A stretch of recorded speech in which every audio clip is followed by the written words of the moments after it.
Investing is not for the weak. I just lost almost $25,000 today. My worst day since I began investing, and it's rough out here. But today I'm going to go into all of my positions and let you know where I stand on them.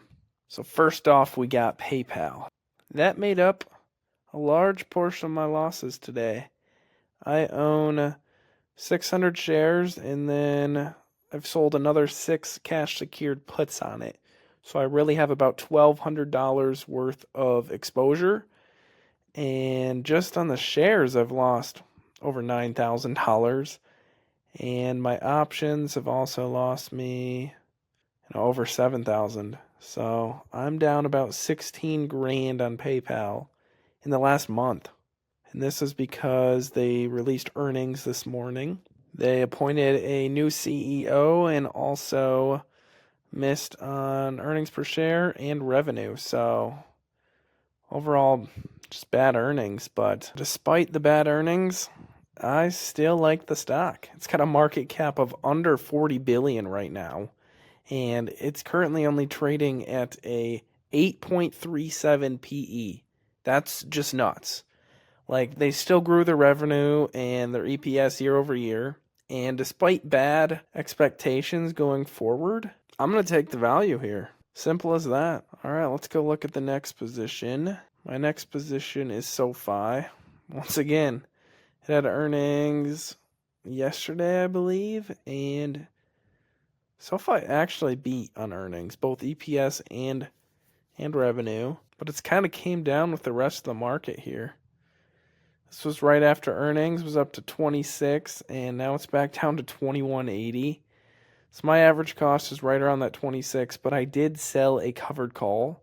So my actual break even's right around the 23.50 mark, so I'm just waiting for it to recover at this point. I'm bullish on the stock long term, and it had great earnings. I'm happy to own it at a discount right now. Next, we got Amazon. It releases its earnings later this week, and I'm just running a covered call strategy on it. I own shares for just under 241, and I sold a 245 call and collected 665 per share. So if you do the math, that puts my break even right around 234, 235.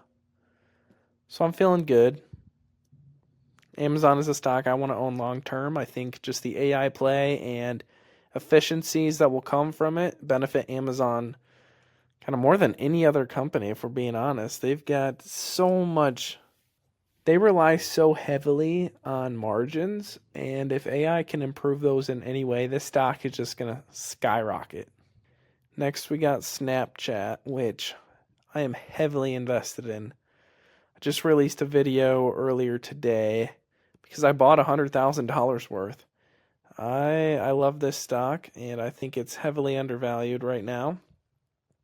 If we look at it over the past year, it's down almost 45% and just about 90% in the last 5 years.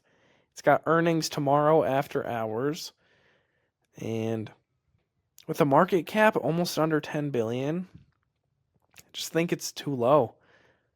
Like, they have almost 1 billion monthly active users that's continued to grow each quarter. And I just believe that they're going to be able to eventually monetize on those. They've never been more profitable as a company, yet they're trading at all-time lows. It's actually crazy. Like, even since IPO, they're down almost 75%. But once again, I am selling covered calls on it. So I make sure to cover all my shares to collect as much premium as possible and give me a buffer in case the stock does have bad earnings. I am capping my gains, but you can make more than you think selling covered calls. Like, I believe if it does have good earnings, I'm set to make around 10% in just a week. If you do want to learn more about that Snapchat play I'm making, go watch the video I referenced.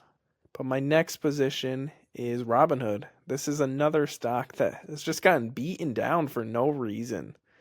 I love Robinhood long term. It's down almost 42% in the past 3 months, which is ridiculous. I love Vlad, the CEO. I think he's a CEO that takes risks and treats that business like it's still a small company. He's trying to grow it like very few CEOs really do.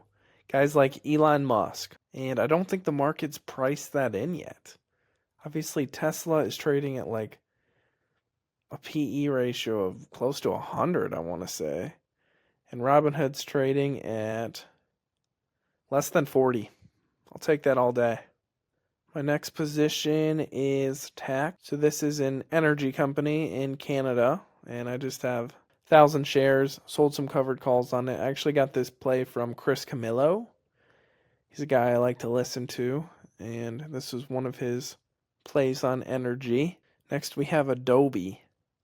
Adobe is a SaaS company that, the market absolutely loved this business model just a year ago. If we look at it, it's down almost 40%. Their margins are incredible. Their scaling and their growth is incredible. Yeah, it's down so much. People think that AI is going to disrupt everything. No, Adobe is used by businesses. Think of the company you work for. Is your company really going to switch it up on you and force everyone, all of your coworkers and you to use this other software that you have to learn, take time to get to know and utilize effectively? No. It's going to be years before AI can disrupt Adobe's business. And by then, they're going to make a crap ton of money. They're only trading at a 17 PE ratio. And they're growing like none other.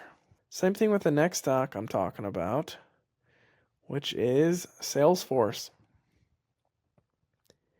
Salesforce is integrated into so many businesses. And just like before, businesses aren't going to just change it up on you. This is sticky software. They're still growing very rapidly and trading at a 28 PE, but I believe the forward PE is under 20 now. So that's a stock I'm trying to accumulate and sell options on to lower my cost basis. So next we got Amer Sports. I just own 200 shares of it and sold a covered call. This is another Chris Camillo play. He did his due diligence and I liked it. He thinks that this company is trending right now on social media and that they're going to report good earnings. You know what?